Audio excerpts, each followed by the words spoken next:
ములుగు జిల్లా వెంకటాపూర్ మండలం పెద్దాపూర్లో దారుణం జరిగింది. భర్త గోదారి రాజసమ్మయ్య తన భార్య సంధ్యను హత్య చేశాడు. అనంతరం వెంకటాపూర్ పోలీసులకు లొంగిపోయాడు. సమాచారం అందుకున్న ములుగు సిఐ సురేష్, ఎస్ఐ చల్లారాజు ఘటనా స్థలానికి చేరుకుని క్లూస్ టీం సహాయంతో వివరాలు సేకరిస్తున్నారు.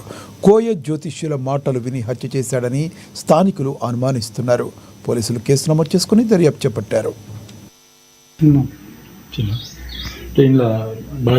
డ్యామేజ్ అయిందని ఫుల్ ఇంకా చూసి స్కాడ్ చిన్న చిన్న ట్రైన్లో బాగా డ్యామేజ్ అయిందని ఫుల్ ఇంకా చూసి స్కాడ్ చిన్న చిన్న ట్రైన్లో బాగా డ్యామేజ్ అయిందని ఫుల్ ఇంకా చూసి స్కాడ్ చిన్న చిన్న ట్రైన్లో బాగా డ్యామేజ్ అయిందని ఫుల్ ఇంకా చూసి